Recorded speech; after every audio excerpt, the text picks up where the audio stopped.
Hello అండి. అందరికీ నమస్తే. Welcome to triple vlogs. ఈరోజు కథ ఓ భార్య కథ. రచించిన వారు క్రాంతి హకుల గారు. ఉదయాన్నే లేచి హడావిడిగా ముఖం కడుక్కొని భర్తకి కాఫీ ఇచ్చి మిగతా వంట పనులు చేసుకుంటుంది 38 ఏళ్ల పద్మ. పద్మ పద్మ అని తన భర్త గట్టిగా అరవగానే వంటగదిలో నుండి హడావిడిగా పరిగెడుతూ వచ్చింది పద్మ. ఏంటి పద్మ, ఒక్కతే కష్టపడుతున్నావు? ఈరోజు పనమ్మాయి రాలేదా అని అడిగాడు తన 50 ఏళ్ల భర్త సుందరం.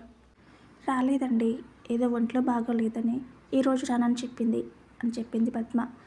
ఈ మధ్య అమ్మాయికి సాకులు ఎక్కువయ్యాయి. ఇలాగ చేస్తే కొత్త పని మనిషిని వెతుకుదాం అన్నాడు సుందరం. పర్లేదులేండి, ఇవాళకి నేను సర్దుకుంటాను. మీరు త్వరగా రెడీ అయ్యండి, వేడివేడిగా టిఫిన్ రెడీ చేస్తున్నాను అంది పద్మ.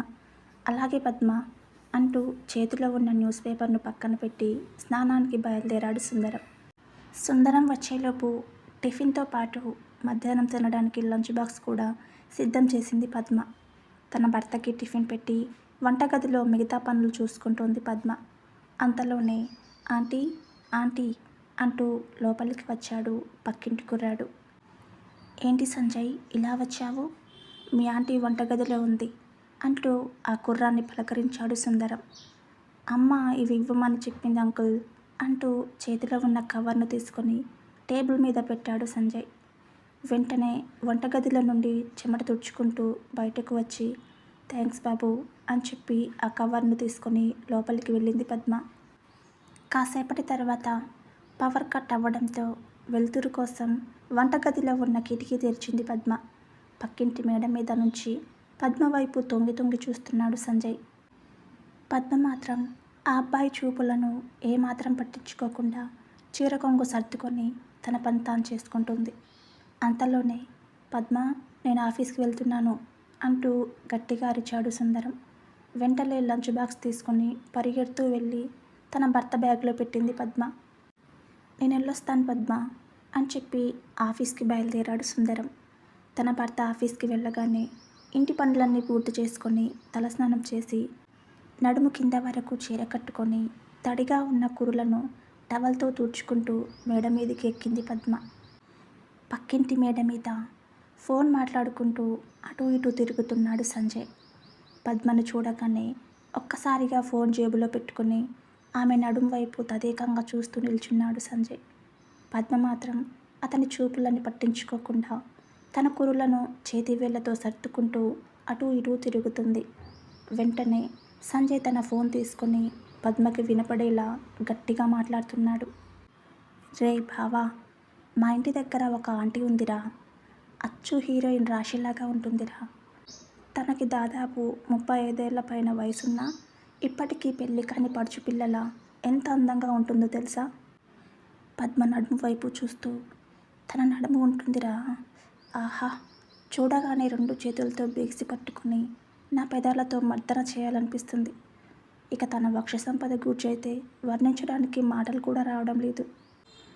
తన కళ్ళు, తన పెదాలు మత్తెక్కించే మాదక ద్రవ్యాలు, ఏ భాగానికి ఆ భాగాలు అద్భుతాలంతే అంటూ తన వైపు చూస్తూ ఫోన్లో మాట్లాడుతున్నట్టు నటిస్తున్న సంజయ్ వైపు కోపంగా చూసి కిందకి వెళ్ళిపోయింది పద్మ.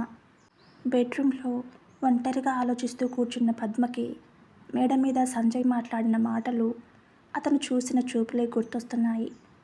నిజంగా నేను అంత అందంగా ఉన్నానా అంటూ పైకి లేచి అద్దం ముందు నిల్చొని తన అందాలను అద్దంలో చూసుకుంటూ మురిసిపోతుంది పద్మ. బెడ్రూమ్ తలుపు వేసుకొని తన చీర కొంగు తొలగించి కేవలం లంగా జాకెట్లో అద్దం ముందు నిల్చుని తన నడుము గూర్చి, వక్ష సంపద గూర్చి, మిగతా భాగాల గూర్చి సంజయ్ చెప్పిన మాటలను గుర్తు చేసుకుంటూ తన అందాలను అద్దం ముందు ఆరబోసింది పద్మ. అంతలోనే కాలింగ్ బెల్ శబ్దం రాగానే హడావిడిగా తన చీరను సర్దుకొని కంగారుగా వెళ్ళి డోర్ ఓపెన్ చేసింది పద్మ. ఎదురుగా నిల్చున్న సంజయ్ని చూడగానే పద్మ నోటి నుంచి ఒక్క మాట కూడా రావడం లేదు. ఒక్కసారిగా పద్మ గుండె చప్పుడు వేగం పెరిగిపోయింది. పద్మ ఎంతసేపటికి మాట్లాడకపోయేసరికి ఆంటీ, మీతో ఒక విషయం మాట్లాడాలి అంటూ లోపలికి వచ్చాడు సంజయ్.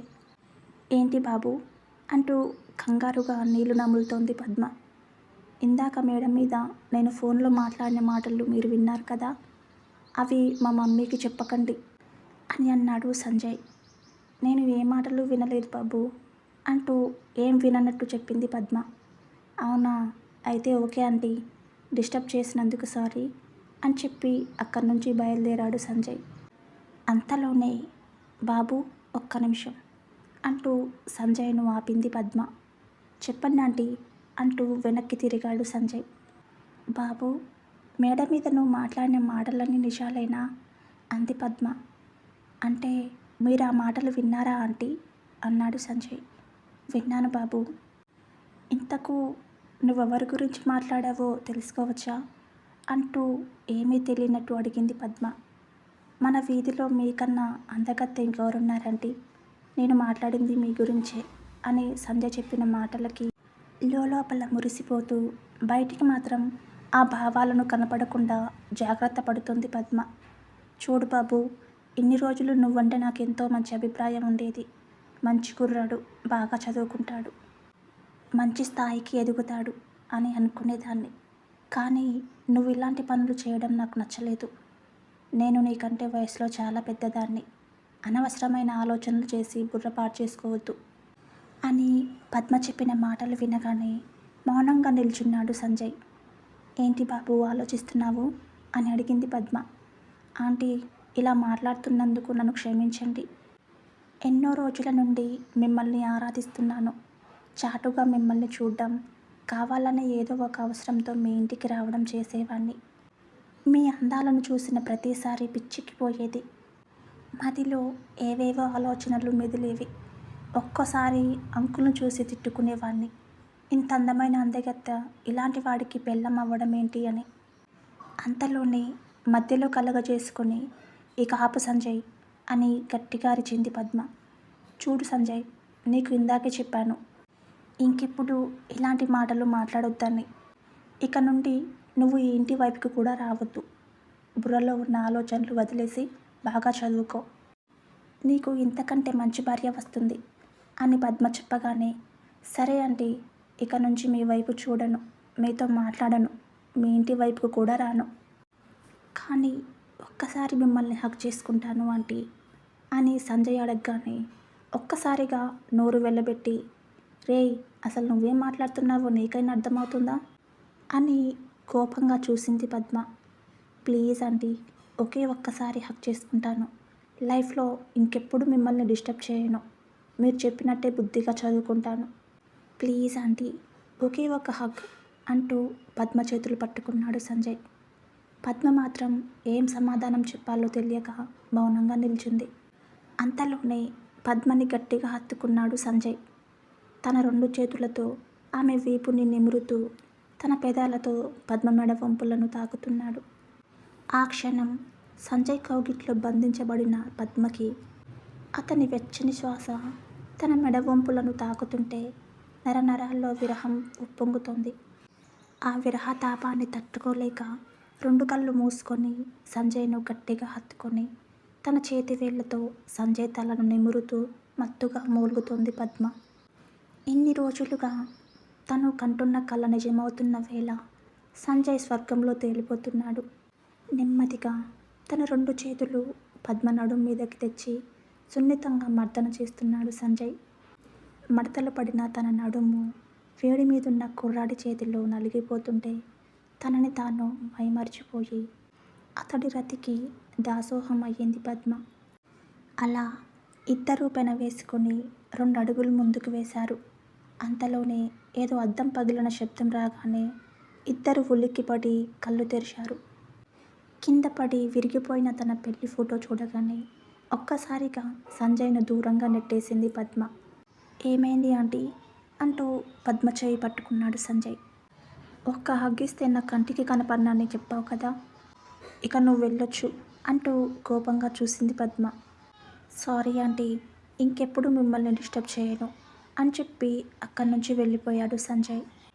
కింద పడిన తన పెళ్లి ఫోటో చేతిలోకి తీసుకొని బోరున ఏడుస్తూ అక్కడే కూర్చుండిపోయింది పద్మ. ఒకవైపు కొన్ని క్షణాల క్రితం జరిగిన సంఘటనను తలుచుకుంటూ, మరోవైపు 20 సంవత్సరాల క్రితం సుందరంతో జరిగిన తన పెళ్లిని తలుచుకుంటూ తనలో తాను కుమిలిపోతుంది పద్మ. కాసేపటి తర్వాత తన ఫోన్ రింగ్ అవ్వడంతో ఉలిక్కిపడి లేచి తన బెడ్రూమ్లోకి వెళ్ళి ఫోన్ లిఫ్ట్ చేసింది. హలో పద్మ, ఏం చేస్తున్నావే అని తన స్నేహితురాలు అడిగిన దానికి సమాధానం చెప్పకుండా మౌనంగా నిల్చుంది పద్మ. హలో పద్మ, వినపడుతోందా? ఎలా ఉన్నావు? ఏం చేస్తున్నావు అని ఆమె అడగగానే ఒక్కసారిగా బోరున ఏడుస్తూ జరిగిన విషయం మొత్తం చెప్పేసింది పద్మ. చూడు పద్మ, నువ్వేం బాధపడకు. ఇందులో నీ తప్పు లేదని చెప్పలేను, కానీ నిజాలేంటో చెప్పగలను. నీ అందాలను చూసి ఆ అబ్బాయికి కోరిక కలిగిందంటే దానికి అతడి వయసు కారణం. అతడి పొగడ్తలు నీ ఆలోచనలను ఆకర్షించాయంటే దానికి కూడా నీ వయసే కారణం. ఇందులో తప్పొప్పులను వెతకడం కన్నా జరిగిన తప్పు మర్చిపోవడమే ముఖ్యం. కాబట్టి జరిగిన విషయం మర్చిపోయి నీ భర్తతో సంతోషంగా ఉండు. నీ అందాలతో, నీ ప్రేమతో నీ భర్తను ఆకర్షించు. నీ భర్త నిన్ను అర్థం చేసుకుంటాడు అంటూ పద్మకి ధైర్యం చెప్పింది ఆమె స్నేహితురాలు. ఆ రోజు మొత్తం తన స్నేహితురాలు చెప్పిన మాటలనే గుర్తు చేసుకుంటూ ఒంటరిగా ఆలోచిస్తూ కూర్చుంది పద్మ. నా ఫ్రెండ్ చెప్పిన మాట నిజమే. పక్కింటి కుర్రాడికి అప్సరసలా కనిపిస్తున్న నేను మా ఆయనకి మాత్రం ఎందుకు అందగా కనిపించడం లేదు? భర్త ఇంటికి రాగానే చెమట కంపుతో ఎదురుపడే భార్యని చూస్తే ఏ భర్తకైనా అలానే అనిపిస్తుంది. తప్పు ఆయనది కాదు, నాది అంటూ సాయంత్రం తన భర్త ఇంటికి వచ్చే సమయానికి ఎంతో అందంగా ముస్తాబయ్యి నాభి దిగువకి చీర కట్టుకొని మత్తెక్కించే మల్లెపూలతో తన వాలు జడను అలంకరించుకొని ముఖానికి పాన్స్ పౌడర్, పెదాలకి ఎర్రటి లిప్స్టిక్ పూసుకొని మొదటి రాత్రి పాల గ్లాస్ పట్టుకున్న కొత్త పెళ్లి కూతురులా ముస్తాబయ్యి అద్దం ముందు నిల్చుని, వామ్మో, ఇప్పుడు కనుక మా ఆయన నన్ను చూస్తే పరిగెత్తే పందెం గుర్రమై నా మీద రతి యుద్ధానికి రంగలేస్తాడేమో అంటూ తెగ మురిసిపోతుంది పద్మ. అలా ఎంతో అందంగా అలంకరించుకొని తన భర్త కోసం ఎదురు చూస్తూ టీవీ ముందు కూర్చుంది పద్మ. సన్నివేశానికి తగ్గట్టే టీవీలో వస్తాడు నా రాజు ఈరోజు, రానే వస్తాడు నెల రాజు ఈరోజు అంటూ ఒక మంచి మెలోడీ సాంగ్ వస్తుంది. సోఫా మీద కూర్చొని ఆ అద్భుతమైన గీతాన్ని ఆస్వాదిస్తుంది పద్మ. అంతలోనే కాలింగ్ బెల్ మోగింది. ఎంతో ఆతృతతో పరిగెడుతూ వెళ్ళి డోర్ ఓపెన్ చేసింది పద్మ. తలదించుకొని నిల్చున్నాడు సంజయ్. పట్టరాని కోపంతో సంజయ్ ముఖం మీదనే డోర్ క్లోజ్ చేయబోయిన పద్మను ఆపబోయాడు సంజయ్. చూడు సంజయ్, ఇక్కడి నుంచి వెళ్ళకపోతే నేనేం చేస్తానో నాకే తెలీదు అంది పద్మ. మామూలుగానే మీరు హీరోయిన్లా ఉంటారు, ఇప్పుడైతే దేవకన్యలా కనిపిస్తున్నారాంటీ అని సంజయ్ చెప్పగానే వెంటనే డోర్ క్లోజ్ చేసింది పద్మ. ఆ తర్వాత 2-3 సార్లు కాలింగ్ బెల్ మోగింది. అదంతా సంజయ్ పని అనుకొని డోర్ ఓపెన్ చేయకుండా టీవీ చూస్తూ కూర్చుంది పద్మ. కొద్దిసేపటి తర్వాత టీవీలో వస్తున్న సీరియల్స్ చూస్తూ నెమ్మదిగా నిద్రలోకి జారుకుంటుంది పద్మ.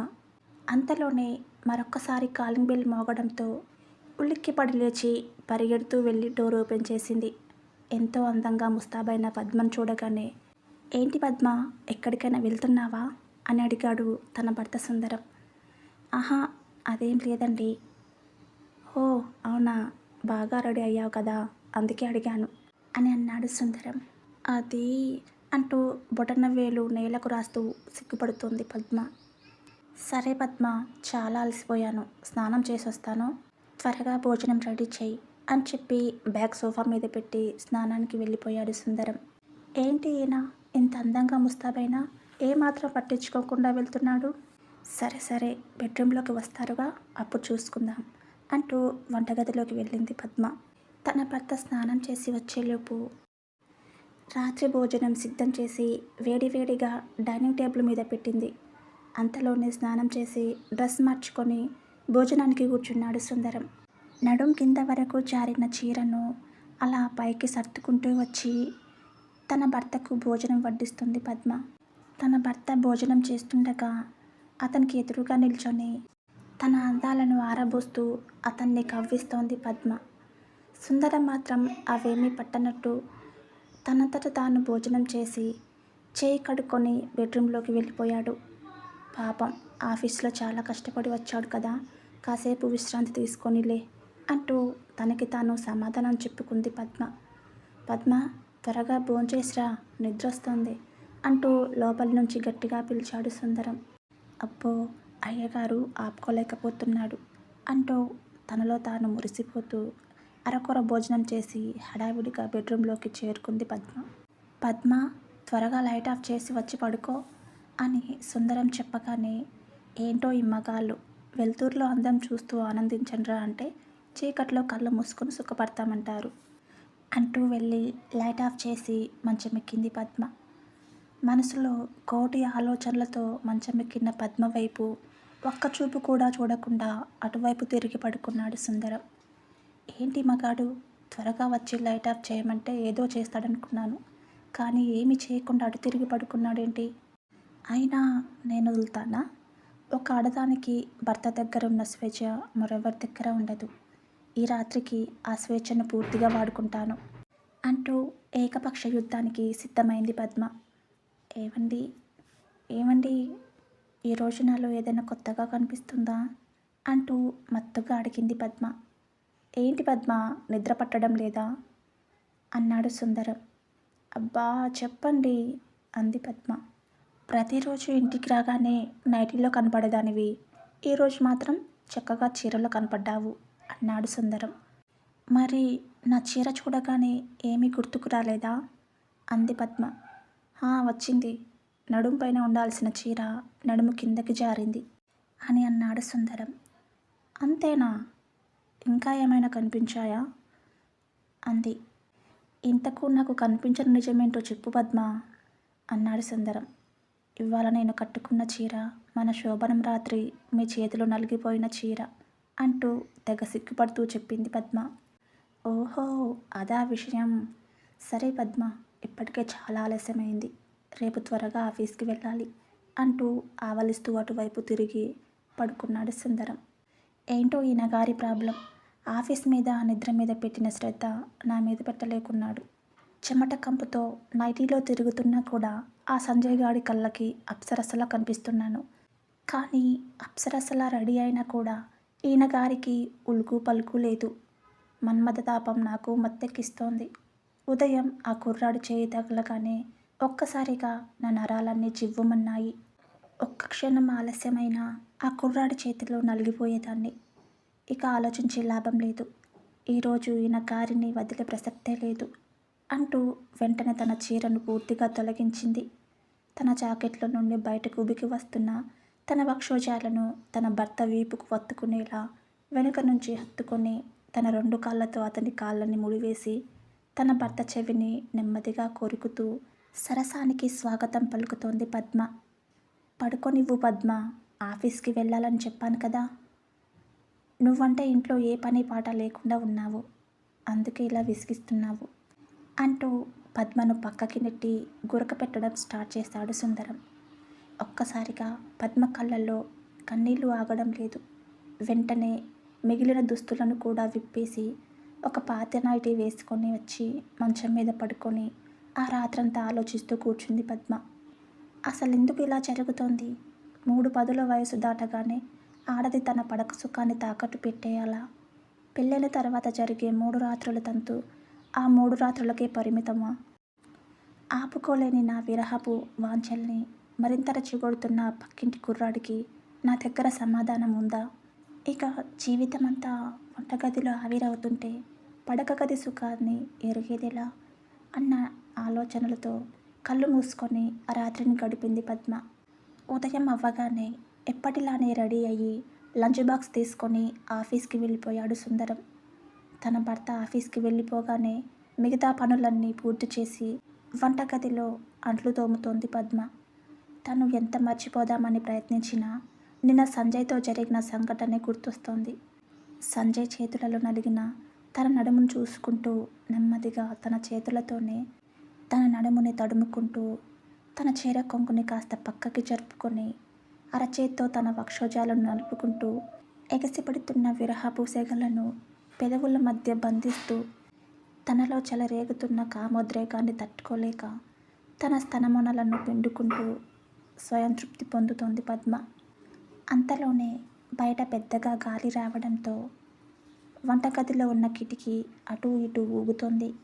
దాంతో ఒక్కసారిగా తేరుకొని కిటికీలో నుండి బయటకు తొంగి చూసింది పద్మ. అక్కడ ఒంటరిగా అటూ ఇటూ తిరుగుతున్నాడు సంజయ్. నిన్నటి రోజు కిటికీ వైపు గుటకలేస్తూ చూసిన సంజయ్ ఈరోజు మాత్రం అటువైపు కన్నెత్తి కూడా చూడడం లేదు. పద్మ మాత్రం అతని వైపే చూస్తూ నిల్చుంది. అది గమనించిన సంజయ్ తలదించుకొని అక్కడి నుంచి వెళ్ళిపోయాడు.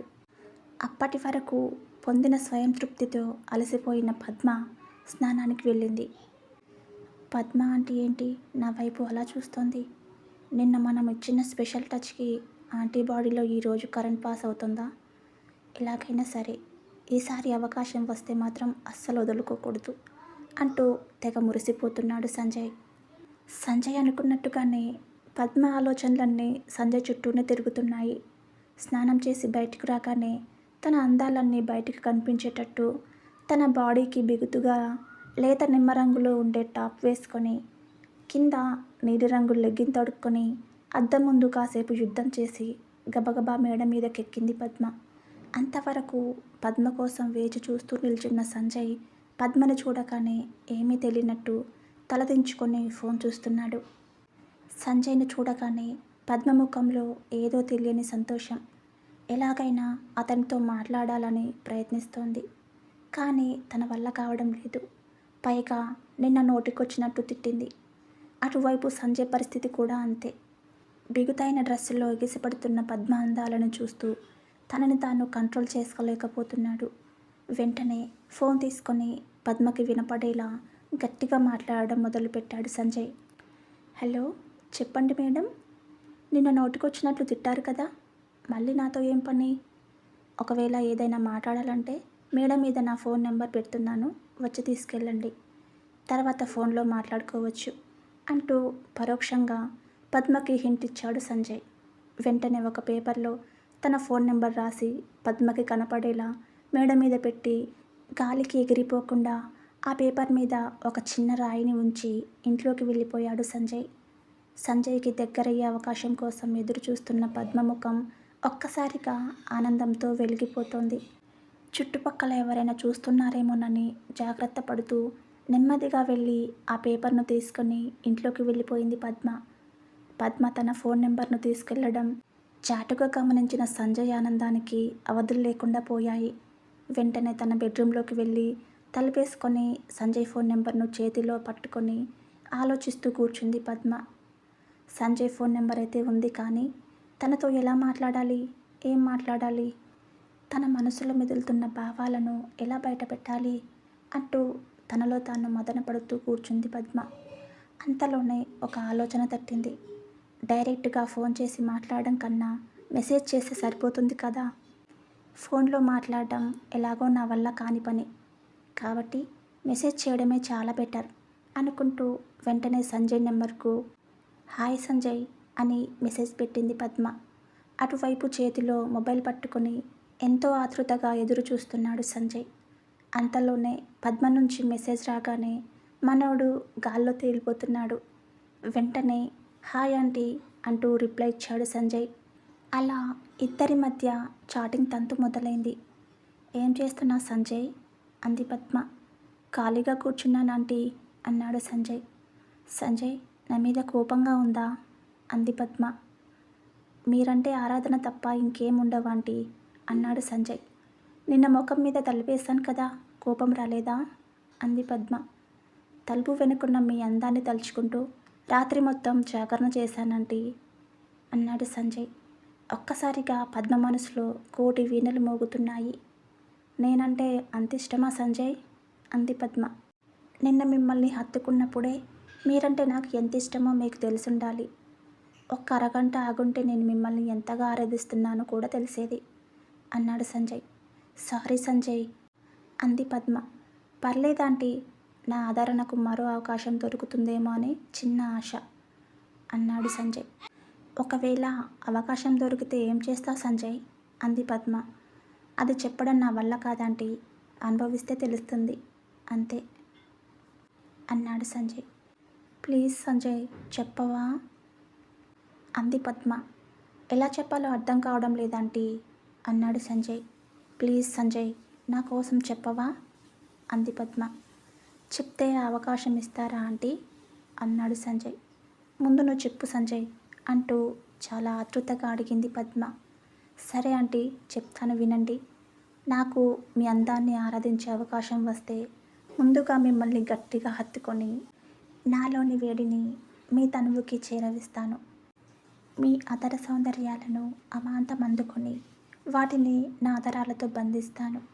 నా నాలుకతో మీ నాలుకను పెనవేసుకొని నా 2 చేతులను మీ నడుం మీద వేసి నెమ్మదిగా మర్దన చేస్తూ అలా చేతులని కాస్త పైకి జరిపి వెనుక నుంచి మీ రవిగా హుక్స్ను విప్పేసి నెమ్మదిగా నా చేతులతోనే మిమ్మల్ని వివస్త్రణ చేసి మీ స్తనమొనలను నోటికి అందుకొని తనివితీరా ఆస్వాదిస్తూ రతియుద్ధానికి రంకెలేస్తాను.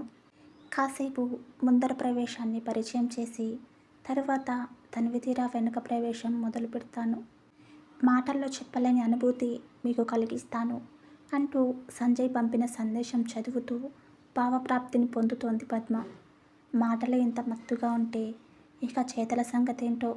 ఎలాగైనా సరే ఆ కుర్రాడి చేతిలో తన విరహతాపాన్ని తీర్చుకోవాలని నిశ్చయించుకుంది పద్మ.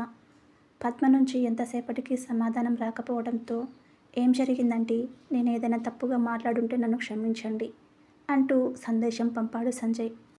నీ ఆరాధనకు అవకాశం ఇవ్వడానికి నా తనువంతా పరితపిస్తోంది సంజయ్ అని పద్మ చెప్పగానే ఒక్కసారిగా సంజయ్ రోమాలు నిక్కబొడుచుకున్నాయి. మీరు చెప్తున్నది నిజమేనా ఆంటీ అని అన్నాడు సంజయ్. అవును సంజయ్, రేపు ఉదయం 10 గంటలకు తలస్నానం చేసి తెల్ల చీర ఎర్ర జాకెట్ వేసుకొని నాభి కిందకి చీర కుచ్చిళ్ళు బిగించుకొని మత్తెక్కించే మల్లెపూల వాసనతో నీకు స్వాగతం పలుకుతాను. ఆ క్షణం నా తనువులోని అణువణువు నీ సొంతమే అంటూ పద్మ పంపిన సందేశం చదవగానే thank you so much aunty, ఆ క్షణం కోసమే ఎన్నో రోజులుగా ఎదురు చూస్తున్నాను అంటూ సమాధానం ఇచ్చాడు సంజయ్. రేపటి కోసం నేను కూడా 1000 కళ్ళతో ఎదురు చూస్తున్నాను సంజయ్. మిగతావన్నీ రేపు పడక గదిలో ఒకరి కళ్ళలోకి ఒకరు చూసుకుంటూ మాట్లాడుకుందాం. ఉంటాను సంజయ్, బాయ్. అలాగే ఆంటీ, బాయ్ అంటూ అక్కడితో ఇద్దరి మధ్య చాటింగ్ తంతు ముగిసింది. ఆ క్షణం నుండి పద్మ శరీరంలో నూతన ఉత్తేజం ఎగిసిపడుతోంది. ఎప్పుడెప్పుడు రోజు మారుతుందా అన్న ఆలోచనలతో పొద్దు మునిగింది. అంతలోనే కాలింగ్ బెల్ మోగడంతో ఉలిక్కిపడి లేచి గడియారం వైపు చూసింది పద్మ. వామ్మో, అప్పుడే మా ఆయన వచ్చే టైం అయిందా అంటూ కంగారుగా వెళ్ళి డోర్ ఓపెన్ చేసింది. ఏంటి పద్మ, ఏదో కంగారులో ఉన్నట్టున్నావు అంటూ లోపలికి వచ్చాడు సుందరం. అదేం లేదండి, కాస్త అలసటగా ఉంటే కాసేపు పడుకున్నాను అంటూ చెమటలు తూడ్చుకుంటోంది పద్మ. ఏమైంది పద్మ? సరే, నువ్వు వెళ్ళి విశ్రాంతి తీసుకో, నేను స్నానం చేసి వస్తాను అంటూ బ్యాగ్ సోఫా మీద పెట్టి స్నానానికి వెళ్ళాడు సుందరం. సుందరం వచ్చేలోపు భోజనం సిద్ధం చేసి డైనింగ్ టేబుల్ మీద పెట్టి అక్కడే నిల్చుంది పద్మ. అంతలోనే ఫ్రెష్ అప్ అయ్యి బయటకు వచ్చాడు సుందరం. ఏంటి పద్మ, నిన్ను విశ్రాంతి తీసుకోమని చెప్పాను కదా, వంటలో బాగోలేనప్పుడు ఇవన్నీ అవసరమా అన్నాడు సుందరం. పర్లేదండి, ఇప్పుడు కాస్త కుదుటగానే ఉంది అంది పద్మ. అయినా కొత్త పని మనిషిని మాట్లాడమని చెప్పాను కదా, ఒక్కదానివి అన్ని పనులు ఎలా చేసుకుంటావు అన్నాడు సుందరం. మాట్లాడనండి, వచ్చే వారం నుండి వస్తానని చెప్పింది అంది పద్మ. సరే సరే, ఇంతకు నువ్వు భోంచేశావా అన్నాడు సుందరం. ఇందాకే చేశానండి అంది పద్మ. సరే, నేను భోజనం చేసేస్తాను, నువ్వు వెళ్ళి రెస్ట్ తీసుకో అని సుందరం చెప్పగానే అలాగేనండి అంటూ తలూపుతూ బెడ్రూమ్లోకి వచ్చింది పద్మ. హాయ్ ఆంటీ అంటూ సంజయ్ నుంచి మెసేజ్ వచ్చింది. సమాధానం ఇవ్వలేని పద్మ చేతులు వణుకుతున్నాయి. తప్పు చేస్తున్నానన్న ఆలోచనో లేక మోసం చేస్తున్నానన్న భయమో సంజయ్ పంపిన సందేశానికి సమాధానం ఇవ్వకుండా పద్మను ఆపుతున్నాయి. వెంటనే ఫోన్ పక్కన పెట్టేసి ఆలోచిస్తూ పడుకుంది పద్మ. అంతలోనే లోపలికి వచ్చాడు సుందరం. మౌనంగా ఆలోచిస్తూ పడుకున్న పద్మను చూడగానే ఏంటి పద్మ, ఏమైంది అంటూ తన అరచేతిని పద్మ నుదుటి మీద పెడుతూ అడిగాడు సుందరం. ఒక్కసారిగా పద్మ కళ్ళలో కన్నీళ్లు ఆగడం లేదు. ఏంటి పద్మ ఆ కన్నీళ్ళు, ఒంట్లో బాగోలేదా, పద హాస్పిటల్కి వెళ్దాం అంటూ పద్మని దగ్గరకు తీసుకున్నాడు సుందరం. అదేం లేదండి, కాస్త అలసిపోయాను అంతే అంటూ తన్నుకొస్తున్న కన్నీటిని ఆపుకుంటూ అటువైపు తిరిగి పడుకుంది పద్మ. లైట్ ఆఫ్ చేసి వచ్చి పద్మ పక్కన పడుకున్నాడు సుందరం. కాసేపటి తర్వాత తనలో తాను కుమిలిపోతూ వెక్కి వెక్కి ఏడుస్తోంది పద్మ. పద్మ, పద్మ, ఏమైంది? మనసు బాగోలేదా? కొన్ని రోజులు మీ అమ్మ వాళ్ళ ఇంటికి వెళ్తావా? మనసు కొద్దిగా కుదుటపడిన తర్వాత రా అంటూ పద్మను తన గుండెల మీద పడుకోబెట్టుకొని ఓదారుస్తున్నాడు సుందరం. నన్ను క్షమించండి, నన్ను క్షమించండి అంటూ బోరున ఏడుస్తూ తన భర్తను గట్టిగా హత్తుకుంది పద్మ. ఏంటి పద్మ, చిన్నపిల్లలు అలా ఏడుస్తున్నావు? అయినా ఏం తప్పు చేశావని నిన్ను క్షమించాలి అని అడిగాడు సుందరం. చాలా పెద్ద తప్పు చేశానండి అంటూ వెక్కి వెక్కి ఏడుస్తుంది పద్మ. అసలేం జరిగింది పద్మ, ఎందుకు అలా ఏడుస్తున్నావు అంటూ తన కుండల మీదున్న పద్మతలను నిమురుతూ అడిగాడు సుందరం. వెంటనే జరిగింది మొత్తం చెప్పేసి సంజయ్తో చేసిన చాటింగ్ కూడా తన భర్తకి చూపించింది పద్మ. ఒక్క క్షణం మౌనంగా ఉండిపోయాడు సుందరం. ఈ పాపిష్టి దాన్ని క్షమించండి అంటూ తన భర్తను గట్టిగా హత్తుకుంది పద్మ. ముందు ఆ కన్నీళ్లు తూర్చుకో పద్మ. ఏం తప్పు చేశావని నిన్ను క్షమించమని అడుగుతున్నావు? ఇందులోని తప్పేమీ లేదు పద్మ. ప్రతి ఇంట్లో ప్రతి భార్య ఎదుర్కొంటున్న సమస్యనే నువ్వు ఎదుర్కొంటున్నావు. అలాగే అందరి భర్తల్లాగే నేను తప్పు చేస్తున్నాను. ఎందుకంటే మా మగాళ్ళకి ప్రేమించడం తెలుసు కానీ ఆ ప్రేమను ఎలా చూపించాలో తెలియదు. పెళ్ళైన కొత్తలో ఉన్న ప్రేమ ఆ తర్వాత చూపించలేకపోవడానికి ఎన్నో కారణాలున్నాయి. డబ్బు సమస్య వలనో, ఉద్యోగ సమస్య వలనో, ఆఫీసులో ఉన్న ఒత్తిళ్ల వలనో, ఇలా ఎన్నో కారణాల వలన మా ప్రేమని మేము చూపించలేకపోతున్నాము. అంతేకాని మీ మీద ప్రేమ లేక కాదు. కానీ ఆడదాని ప్రేమ అలా కాదు, అదొక సముద్రం లాంటిది. భర్త కోపంలో కూడా తన ప్రేమను వెతుక్కుంటుంది ఒక భార్య. భర్తకు చేసే సేవలోనే అపారమైన ఆనందాన్ని పొందుతుంది ఒక భార్య. భర్త తిట్టినా కొట్టినా ఎన్ని కష్టాలు పెట్టినా సరే ప్రేమగా పలకరించి దగ్గరికి తీసుకోగానే తన ప్రపంచాన్ని మర్చిపోతుంది ఒక భార్య. అలాంటి భార్య కోసం కనీసం 1 గంట సమయం కూడా మేము కేటాయించలేకపోతున్నాము. భార్య మనసు చాలా నిస్వార్థమైనది. భర్త నుంచి తను కోరుకునేది కొంత సమయం, ఇంత ప్రేమ మాత్రమే. కానీ అవి కూడా మేము ఇవ్వలేకపోతున్నాము. భార్యను ప్రేమించలేక భర్త తప్పు చేయడం లేదు. ఆ ప్రేమను ఎలా చూపించాలో తెలియక తప్పు చేస్తున్నాడు. నేను కూడా అదే తప్పు చేశాను పద్మ, నన్ను క్షమించు అంటూ తన భార్య చేతులు పట్టుకున్నాడు సుందరం. మీరే నన్ను క్షమించాలి. మీ మంచి మనస్సును అర్థం చేసుకోలేక నేనే తప్పుదారిలో నడవాలనుకున్నాను. నన్ను క్షమించండి అంటూ తన భర్త ఒడిలో పడుకొని బోరున ఏడుస్తుంది పద్మ. చూడు పద్మ, ఉదయం లేచినప్పటి నుంచి రాత్రి పడుకునే వరకు తీరిక లేకుండా కష్టపడుతూ, మరోవైపు ఒంటరి ఆలోచనలతో కాలం గడుపుతూ, భర్త ప్రేమకి నోచుకోక, ఆ బాధని ఎవరికీ చెప్పుకోలేక, తన కష్టాలను, తన కన్నీళ్లను, తన కోరికలను తన మనసులోనే దాచుకుని ఏం చేయాలో తెలియక సతమతమవుతున్న ఒక సగటు స్త్రీ చేసే చిన్నపాటి తప్పు మాత్రమే ఇది. దీనిని తప్పు అని సంబోధించడం కూడా తప్పే. ఎందుకంటే ఇది తప్పు కాదు, ప్రతి భార్య ఎదుర్కొంటున్న ఒక సమస్య. ఇది కేవలం నీ సమస్య మాత్రమే కాదు, ఒక యూనివర్సల్ సమస్య. అందుకే ఈ యూనివర్సల్ సమస్యకి నేను ఒక పరిష్కారం కనుక్కున్నాను. ఈ పరిష్కారం అందరికీ ఉపయోగపడుతుంది కూడా అంటూ ఎంతో గొప్పగా చెప్పాడు సుందరం. కన్నీరు తూర్చుకుంటూ ఏంటండి ఆ పరిష్కారం అని అడిగింది పద్మ. మనం మళ్ళీ ప్రేమలో పడాలి పద్మ. ఏంటండి మీరు చెప్పేది? అవును పద్మ, మనం మళ్ళీ ప్రేమించుకుందాం. పెళ్లి చూపులు జరిగిన మొదటి రోజు నుంచి పెళ్లి తర్వాత జరిగిన 3 రాత్రుల వరకు మనం ఎలా అయితే ప్రేమించుకున్నామో ఇప్పుడు కూడా అలానే ప్రేమించుకోవాలి. నేను ఆఫీస్లో ఉన్నా సరే సమయం చూసుకొని చాటింగు వీలు చూసుకొని ఫోన్ మాట్లాడుకుందాం. ఈ రోజు నుంచి నా మొబైల్లో నీ పేరు నీ పద్దు అని సేవ్ చేసుకుంటాను. మరి నా పేరును నువ్వెలా సేవ్ చేసుకుంటావు అని అడిగాడు సుందరం. ఏమని సేవ్ చేసుకోవాలి అంటూ తెగ ఆలోచిస్తోంది పద్మ. ఒక ఐడియా వచ్చింది. ఇక నుంచి నా మొబైల్లో మీ పేరుని సుందర్ అని సేవ్ చేసుకుంటాను అంటూ వెంటనే తన మొబైల్లో సుందరం అనే పేరుని డిలీట్ చేసి సుందర్ అని సేవ్ చేసుకుంటుంది పద్మ. అబ్బో, మేడం గారు మంచి స్పీడ్ మీద ఉన్నారే, చెప్పడం ఆలస్యం లేదు, అప్పుడే మొదలెట్టేశారు అంటూ పద్మ వైపు చూశాడు సుందరం. మేడం ఎప్పుడూ స్పీడే, సార్ గారిలాగా స్లో కాదు అంటూ మూతి తిప్పుకుంది పద్మ.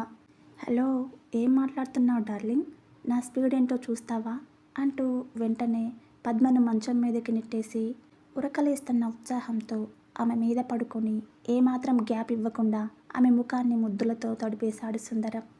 అరే, కాసేపు ఆగండి, చక్కగా కొత్త చీర కట్టుకొని మల్లెపూలు పెట్టుకొని వస్తాను అంటూ తన అరచేత్తో సుందరం నోటిని మూసేసింది పద్మ.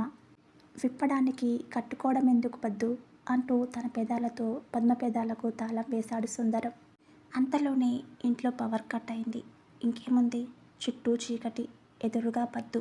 సుందరానికి దసరా పండుగ మొదలైంది. అలా పాత దంపతులు కాస్త కొత్త ప్రేమికులుగా మారిపోయారు.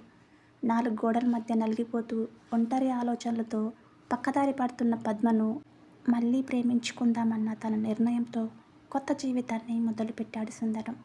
ఇక ఆ రోజు నుండి వారి జీవితమే మారిపోయింది.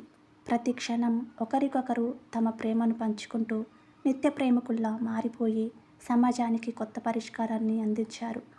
ఆఫీస్ పనుల్లో ఎంత బిజీగా ఉన్నా కాస్త సమయం దొరకగానే పద్మకి మెసేజ్ లేదా ఫోన్ చేసి తనతో కాసేపు ముచ్చటించేవాడు సుందరం. తన భర్త ఇంటికి రాగానే కొత్త పెళ్లి కూతురులా ముస్తాబయ్యి ఎదురుపడేది పద్మ. ప్రతిరోజు తమ పడక గదిని శోభనపు గదిలా అలంకరించి ప్రతి రాత్రిని మొదటి రాత్రిలా అనుభవించేవారు సుందర్ మరియు పద్దు. కొన్ని నెలల తర్వాత ఒంటరిగా ఒక పుస్తకం రాస్తూ కూర్చున్నాడు సుందరం. ఏంటి సుందర్, కొత్తగా కలం పట్టావు అంటూ అక్కడికి వచ్చింది పద్మ. కథ రాస్తున్నాను పద్దు. అబ్బో, ఇంతకు ఏం కథ రాస్తున్నావు సుందర్? మన కథే రాస్తున్నాను పద్దు. పద్మ, సుందరం అనే భార్యాభర్తలు పద్దు సుందర్ అనే ప్రేమికులుగా ఎలా మారారు అని కథ రాస్తున్నాను. ఇది కేవలం మన కథ మాత్రమే కాదు పద్దు, 4 గోడల మధ్య నలిగిపోతున్న ఒక ఆడదాని కథ. తన ప్రపంచాన్ని గెలవలేకపోతున్న ఒక అమాయకురాలి కథ. పుట్టింటిని వదిలి మెట్టింటిని గెలుస్తున్న ఒక స్త్రీ కథ అని పుస్తకంలో పేజీని తిప్పాడు సుందరం. చాలా బాగుందండి. ఇంతకు ఈ కథకి ఏ పేరు పెట్టారు అని అడిగింది పద్దు. ఓ భార్య కథ అంటూ చిన్నగా నవ్వాడు సుందరం. Thank you. స్టోరీ నచ్చితే ప్లీజ్ లైక్ చేయండి.